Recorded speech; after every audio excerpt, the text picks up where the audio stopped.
Hi guys, Ash here, and I'm joined by Yann today because we're doing a big crowdfunding campaign at the moment, and we're talking a lot about our big Aussie battery.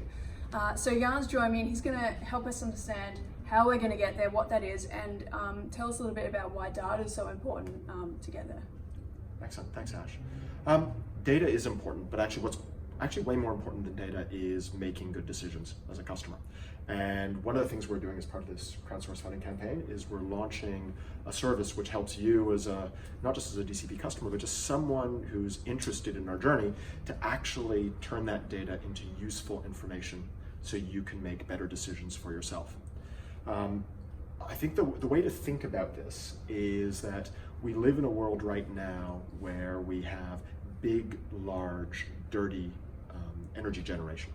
And what we are hoping to do at DC Power Co. is move to a place where we move from that big and dirty and inefficient to where local households generate clean energy themselves and then effectively replace that big old way of doing energy.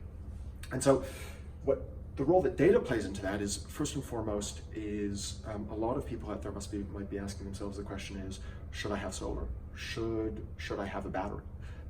Am I using, if I already have one of those two things, am I using my energy in a way that I get the most value out of it? So that's really step one. And what you can see right now, and you can sign up to our DC Pro service, where you can actually give DC Power Co.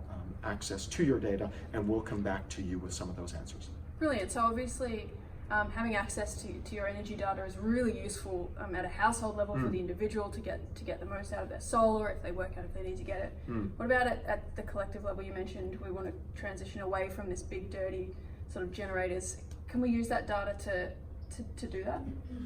Yeah, and I think this is the second step, is that once you have households making the right decisions for themselves, the second step is in allowing those households to get together and to coordinate to build a better power grid together.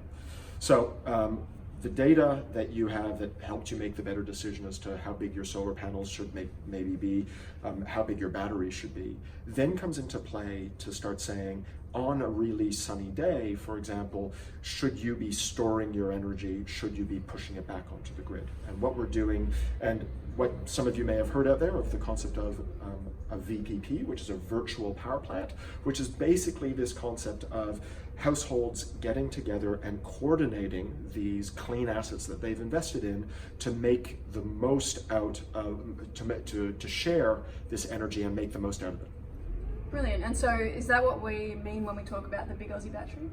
So yeah, so the big Aussie battery is DC Power Co.'s view on this. And I think what we want to do is we want to allow any one DC Power Co. customer at a time to come in and to start building this big Aussie battery with the investment they've already made in their solar panel and by investing in a battery.